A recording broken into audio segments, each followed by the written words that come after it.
year ago. All right, we are back. Happy Wednesday. Happy 1st of May. I was so surprised I woke up and I was still in April and my son was like, it is close to summer break. So we are super happy to have you here. This is week 2 of our discussion with a leadership influencer and a brilliant entrepreneur. She has been sharing with us about how we can step up our leadership game. And I'm not going to even say this is part. We have decided this is going to be an ongoing series because we've gotten so much feedback. So I am going to introduce her in just a second. Oh, hey guys. So everybody is popping on. We're going to give you a couple seconds before I do formal introductions, but it's good to see you. Hey, Sam. Thank you for joining. Hi, Joy. So thank you so much. She's like 2 pretty ladies on the screen. We appreciate that, Joy. Thank you so much. Yeah, we love compliments early in the morning, so we'll take them all. So we are going to talk leadership today. We have a very special guest. You were introduced to her last week, and we're going to go a little bit more in depth today with our talk on leadership. But her name is Dr. Angela Reddick. She is the chairman and founder of Envision Lead Grow, which is a nonprofit organization aimed at aspiring girls of all ages as they chart their destinies by teaching them skills and dedication required to accomplish their dreams through entrepreneurship. And her own entrepreneurial drive led her to found Artix, which is an award-winning healthcare management and IT consulting firm with 100 plus employees. So we are talking leadership today. And you can absolutely ask questions. We're taking those as well. Thank you so much for, we already have questions coming in. That's great. Thank you so much for sharing that. But we are going to be taking questions. And we're going to talk about the next generation this week. So I'm really, really excited about that. So welcome to the show. Good morning, Dr. Reddick. Good morning, Nikki.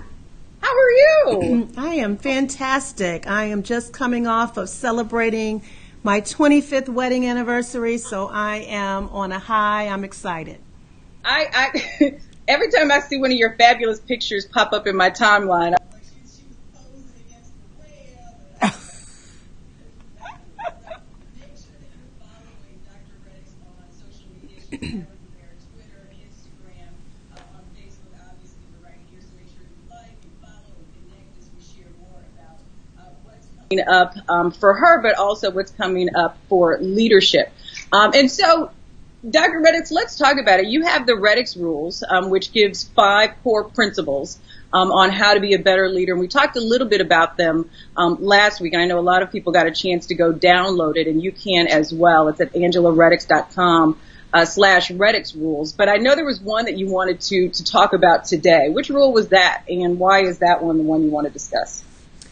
You know, I think provide a clear vision. We were unable to go into detail on all the 5 last week, so we covered 1 and 5, which was 1 was find your passion, and 5 was reimagine balance. You know, the whole notion of having a clear vision is something that's near and dear to my heart. It is something that we work with the young girls in ELG to ensure that day one they are defining their personal vision before they even move to thinking about having a business.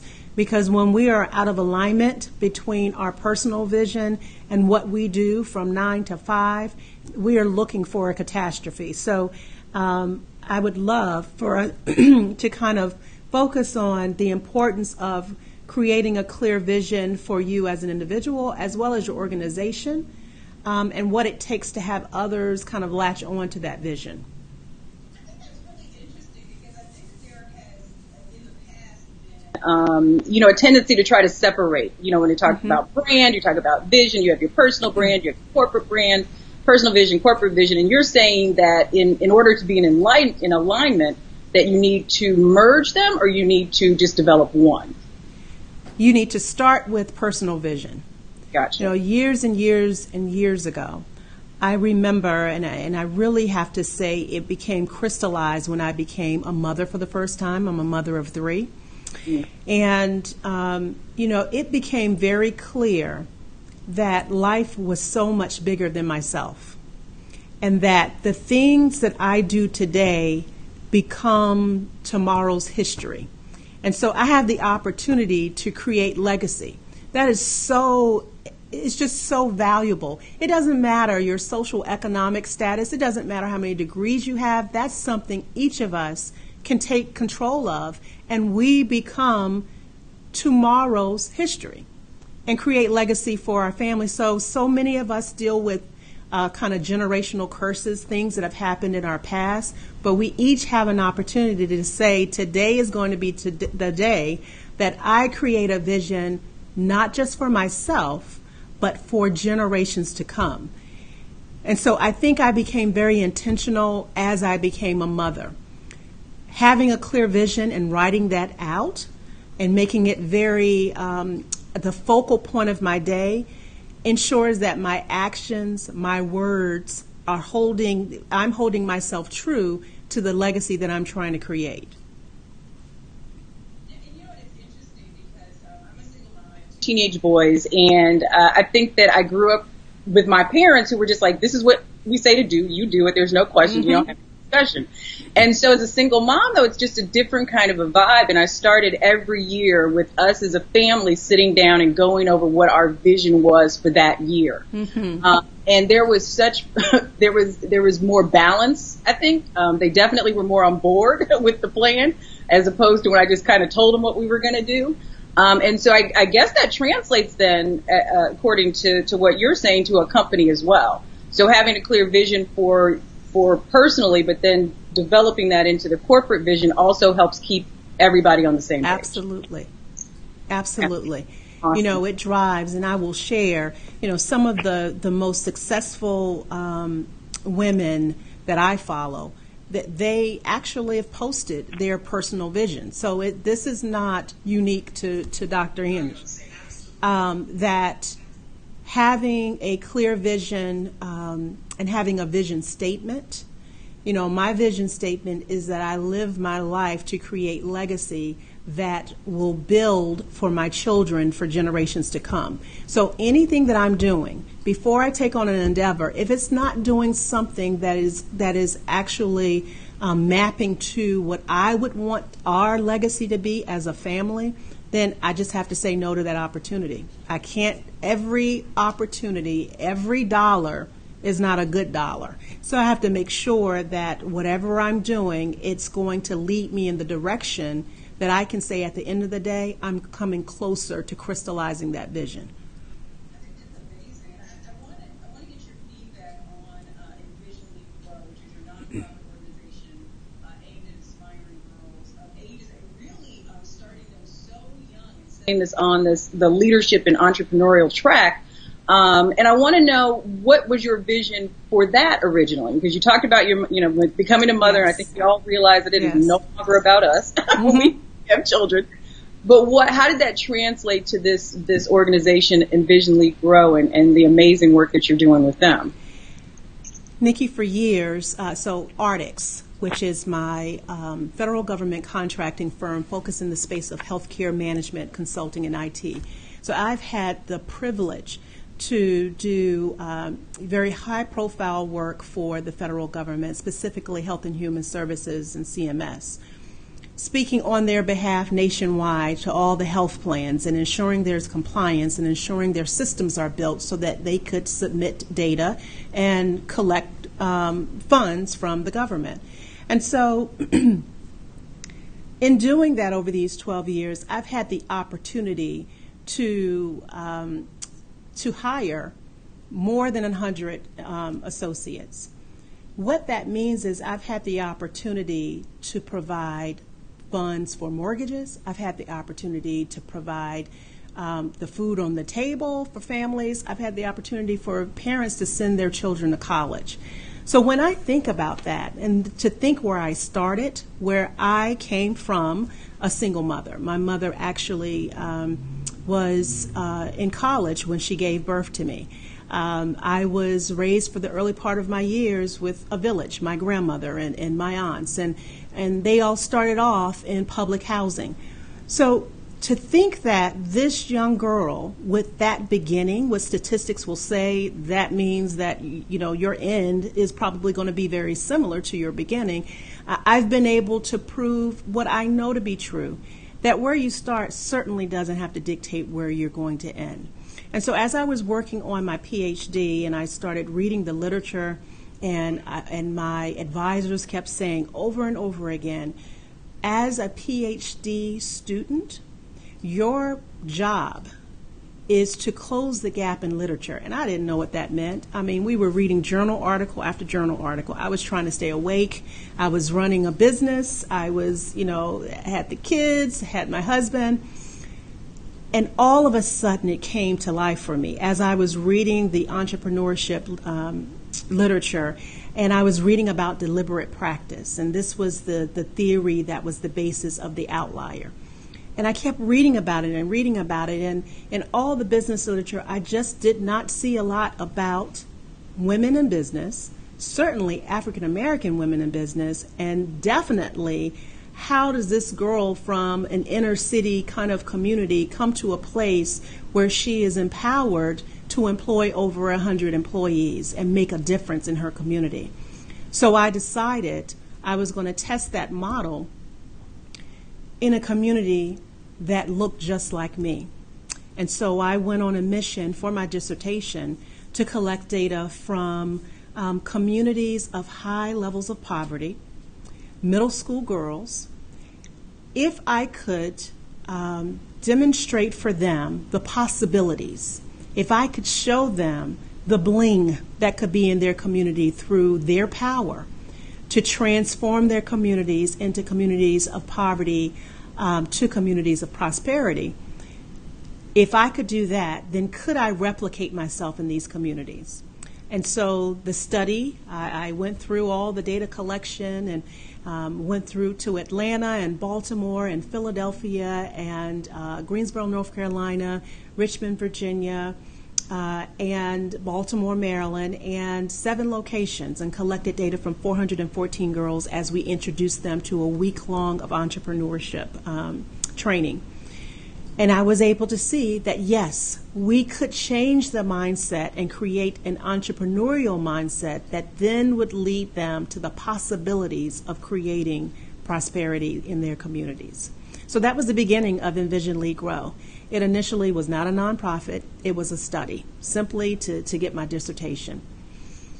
I just want to interject here, because I think that there's something that I want to share about you that I think is absolutely fascinating. But I also want to have this conversation because even though you've been to these cities and you've touched almost 700 girls in one way or the other, you're certainly expanding in 2019, correct. And that's probably going to triple by the time we out the year. But there are still going to be probably some girls that are not going to benefit from what you have to offer. And so I want to talk about what parents can do. But what I want to say about you first is that you've been this way a very long time, though, which I think is fascinating. Because you shared a story with me before about when you would sit at the kitchen table with your mom and you would map your goals. You were very young, and I was like, okay, you're vision board before it was even a thing. And so you've always had this very deliberate way of planning what your future was going to look like. And I think that would be so beneficial to so many children. So I guess I want you to talk a little bit about that and where that came from, but I also want you to share what parents can do to help assist you in this ongoing project and help, instill in their children maybe some of the traits that will help them be successful in the future. Oh, that is such a critical ingredient, parents. Yeah. And again, it doesn't matter if you have 2 parents in the household, 1 parent, you're being raised by your grandmother. It really doesn't matter. The simple things that parents can do. The first year was 414 girls and working with their parents. The next year we added another 250. This year we'll have 600 girls in the program. By 2020 we will have 1,000 girls. All at the same time in the program in 48 states. And this is the one thing that I know that's true. Yes, we provide the training. Yes, we provide a mentor for the full year. Yes, we provide the monthly ongoing sessions. And then we take them to Washington, D.C., where they're introduced to 8 Fortune 100 female executives and 8 successful entrepreneurs who pour into them. But the one ingredient to this that is a must is having someone in the household, again, whether it's a guardian, a parent, whomever it is, that can just hear the girls and validate the girls. You know, some of these girls have big dreams. They came into the program and they didn't even know how to dream because of some of the circumstances that they're dealing with in their communities.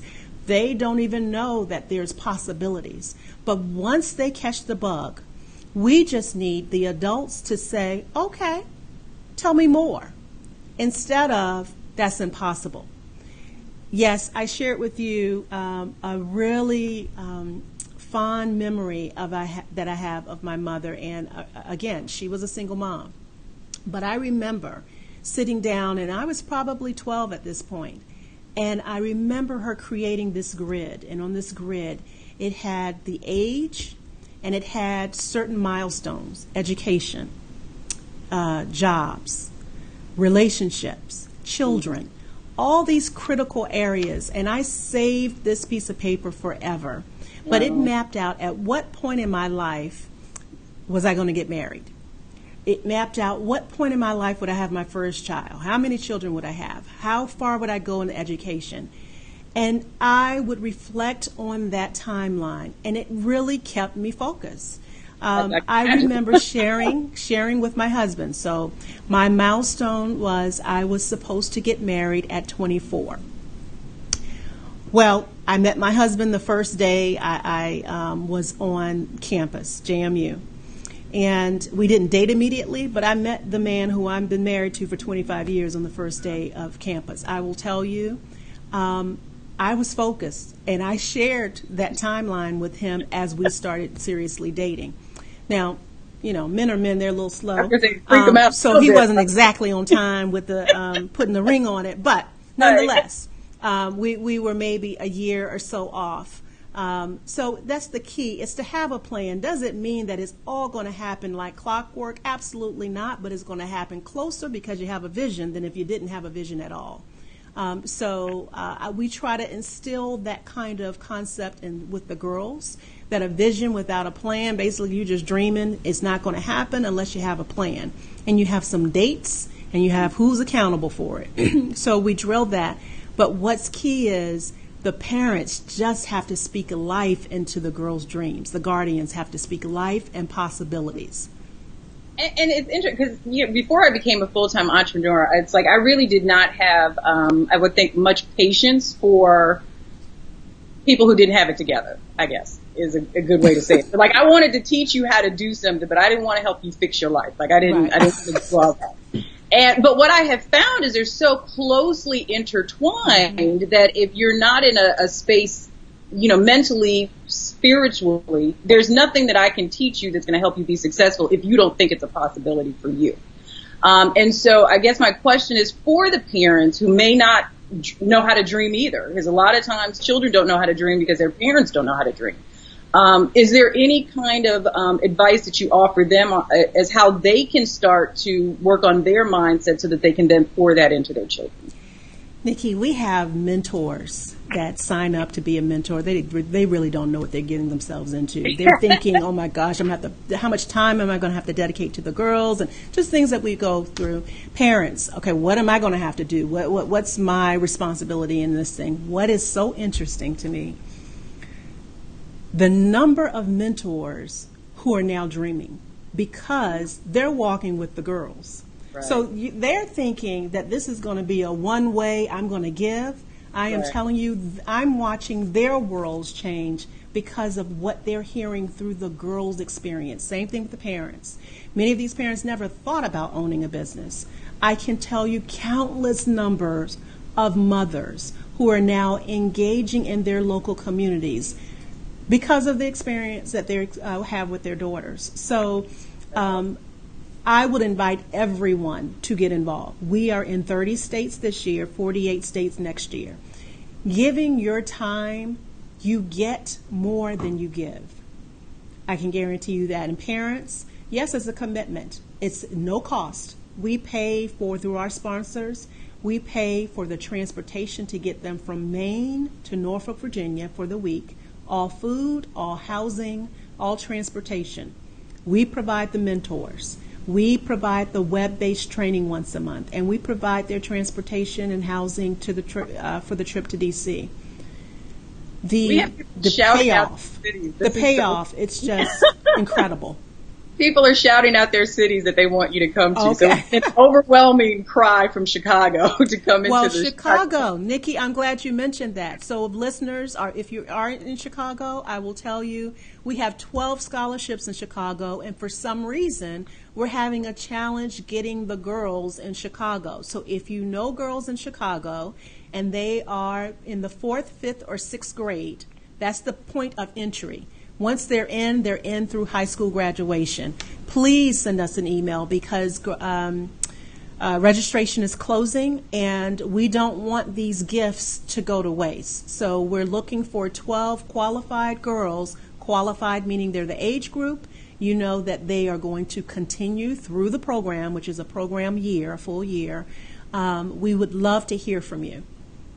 So the address to find out more information is envisionleadgrow.org. We have a couple of people that are actually in the media in Chicago that are on it, said that they are all over it. And so they'll get this together. But for more information and where Envision Lead Grow will be in your city or when it'll be there or how you can support, because you can also support even if you don't have a girl in the program. Envisionleadgrow.org, that is the website. We're getting a ton of questions, and I want one of the questions, is about the results that you have seen, and so I want you to speak to that because I don't think people really realize the depth of what you do and the outcome that you've been able to see. Oh my goodness, the things that we have seen.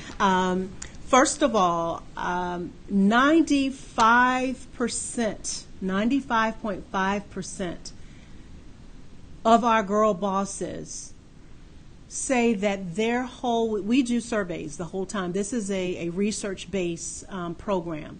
So 95.5% of our girls say that they are more conscientious about what they're doing. They're more detail-oriented in school. They think about what they're doing before they actually act on it. 1 out of every 2 girls reports that their grades have improved since they joined ELG. 85% of the girls, we have them establish goals day 1 in the program, and then we monitor and track to those goals. 85% have accomplished their goals. Adults, I work in a world where, people say what they're going to do and then they don't do it and they're okay with it, not doing it. They set the goals and then they never check back in it. So to have within 7 months these girls track to these goals and actually accomplish them, they are becoming, yes, we have girls who are already selling. The girls are selling their products and goods, services. But here's the reality. The average age is 13 years old. Wow. I'm an employer, and I will tell you, I will hire any one of these girls because they are being trained to have an entrepreneurial mindset. They are being trained to be excellent contributors to anyone's business. Because if they can set goals and accomplish those, I want them on my team. 89% reported that ELG has helped them feel more confident in themselves. What we deal with when we think about the mental health crisis in the United States, so much of it has to do with self-esteem and confidence. That's one of the things that we focus on with these girls is that we're building you so that you understand that your voice matters. When you speak, we're going to listen. We find that they're standing up straighter. They are raising their hands higher. They are not waiting to be told to speak. They're saying, hey, I have something of value to offer. 85% reported that ELG has helped them feel more comfortable with public speaking. If you can speak and you can write, if you can communicate, basically you can create your own path in corporate America. We have 95% of the girls have actually started their business. They have actually received dollars for their goods and services greater than $2,000. I mean, these 11-year-olds, they're able to say, my name is XYZ and I'm president and CEO, which means they're more confident to be able to say that over and over again, and they've been validated because people have paid for their products and services. So we have a question here from a parent of a daughter who says that her daughter already has the entrepreneurial bug, and has started to talk about not going to college. She just wants to start her business right out of high school and keep it moving. And she wants to know what your advice and your thoughts are on the necessity of getting a degree. So I have kind of a split opinion. So let me tell you, the more conventional experience, that is my experience. I love education. I love education so much so that I never stayed out of the classroom. So that's why I have a doctorate. So I definitely am a proponent of education. But I see life a little differently now. There are so many more career paths. There's skill and career pathways that we have to kind of open our minds to a new generation. We have to open our minds to the value of experiential learning and ensuring that the person is ready to be in that seat to get what needs to happen in the classroom. I would say that if there's an opportunity to do both as a backup plan, I absolutely will always recommend that education is a key. But I think we should open our minds to different forms of education, and timing is everything. And I would not have said that probably 3 years ago. Now, I had a talk with my son who is a junior in high school, and in Texas you have an opportunity to by the time you graduate from high school, you can have your associate's degree. And so he started on his plan. He'll have his associate's degree. He says he wants to take 2 years off because he likes business as well. And then he says he'll make his decision then. And I'm like, okay.